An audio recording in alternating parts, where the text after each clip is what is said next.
5 teori pembentukan tata surya dan tokoh pencetusnya.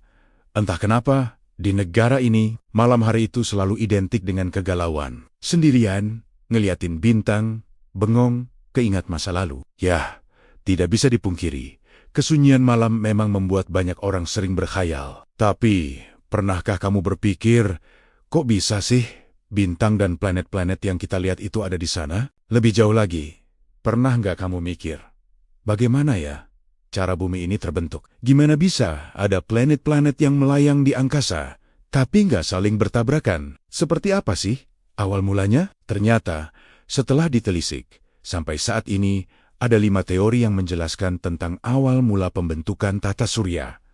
Wah, ada teori apa aja tuh? 1. Teori nebula. Ketika mencari tahu tentang teori nebula di internet, kita pasti akan menemukan nama Immanuel Kant. Selain sangat dikenal sebagai filsuf, Kant juga fokus mempelajari berbagai ilmu, mulai dari geologi, astronomi sampai fisika. Pada karyanya di tahun 1755 yang berjudul The Universal Natural History and Theories of the Heavens, dia mencetuskan teori yang menjelaskan tentang asal-muasal tata surya. Dia berpendapat bahwa pada awalnya, kabut dan gas yang ada di angkasa berputar lambat dan membentuk cakram datar dengan beberapa inti massa. Nah, inti massa yang berada di tengah memiliki suhu tinggi dan berpijar, lalu membentuk matahari. Sementara bagian inti massa di pinggirnya mengalami pendinginan dan perlahan-lahan berubah menjadi planet yang mengorbit pada matahari. Tentu, pada zaman itu, tidak hanya Kant yang berpikir tentang gimana sih proses munculnya tata surya. Ada juga seorang astronom asal Prancis bernama Pierre-Simon de Laplace yang memikirkan tentang asal mula terbentuknya tata surya. Dalam bukunya yang berjudul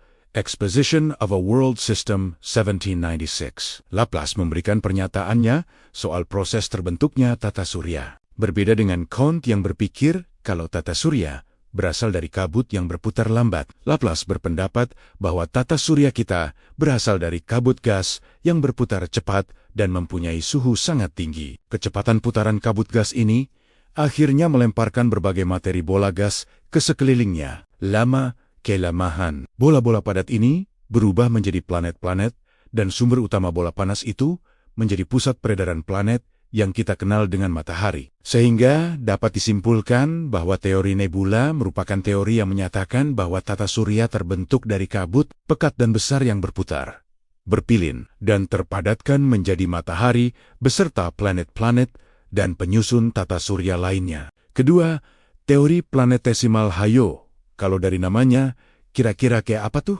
teori planetesimal? Teori ini dikemukakan oleh Thomas C. Chamberlain dan Forrest R. Moulton pada tahun ke-1905. Pada teori ini, Moulton dan Chamberlain berpendapat bahwa pada mulanya, matahari merupakan bintang yang memang sudah ada sebelum penyusun sistem tata surya lainnya terbentuk.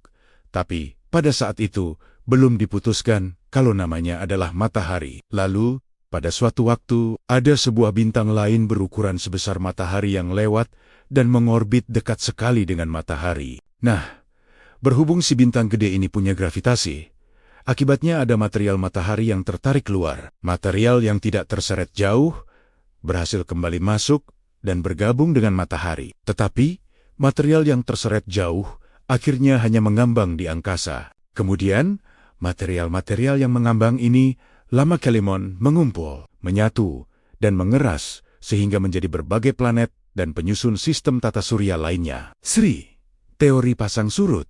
Pasang surut, bukannya itu air laut, kok ada di angkasa? Apa hubungannya sama pembentukan tata surya? Hilangkan dulu bayangan kamu tentang laut-laut itu. Teori pasang surut ini sebenarnya mirip kayak teori planetesimal. Teori ini dikemukakan oleh James dan Jeffries. Sama halnya dengan teori planetesimal. Pada teori ini, matahari dianggap sebagai bintang yang memang sudah ada.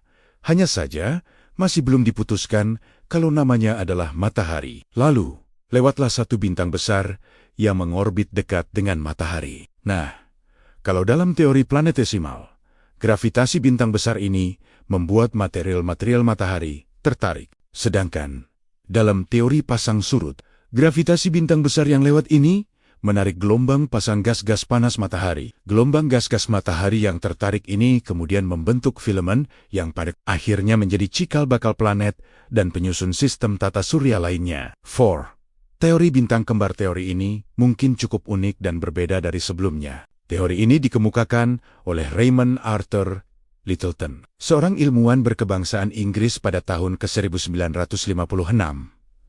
Menurutnya, sebelum galaksi terbentuk, terdapat 2 bintang raksasa di luar angkasa. Iya, makanya disebut bintang kembar. Nah, salah satu dari 2 bintang ini meledak dan hancur membentuk serpihan berupa batuan, gas, debu, dan berbagai material lainnya. Kemudian, pecahan dari bintang yang meledak tersebut mengambang-ambang di angkasa dan perlahan-lahan mengorbit ke bintang yang masih utuh. Pecahan-pecahan dari bintang yang meledak itu lama-kelamaan menjadi planet beserta penyusun sistem tata surya lainnya, sementara bintang yang masih utuh tidak meledak, kemudian menjadi matahari. 5. Teori awan debu. Teori awan debu di Desk Cloud Theory pada awalnya dicetuskan oleh Carl Friedrich von Weizsäcker. Kemudian teori ini disempurnakan lagi oleh Gerald Peter Cooper. Pada dasarnya, mereka mengatakan kalau tata surya terbentuk dari gumpalan awan dan debu dengan jumlah yang sangat banyak, yang berputar menyerupai cakram, lalu berubah bentuk menjadi planet dan matahari. Pada teori awan debu, proses yang terjadi adalah pemampatan atau penggumpalan. Pada proses pemampatan ini, partikel debu tertarik ke bagian pusat awan, membentuk bola, dan lama-kelamaan menjadi cakram. Nah, partikel yang berada di tengah cakram saling menekan, lalu menimbulkan panas dan menjadi pijar. Bagian tengah ini kemudian menjadi matahari, sementara bagian luarnya berputar dengan sangat cepat, lalu sampai pada titik di mana mereka terpental dan terpecah menjadi gumpalan yang lebih kecil. Bagian inilah yang pada akhirnya menjadi planet dan penyusun tata surya lainnya selain matahari.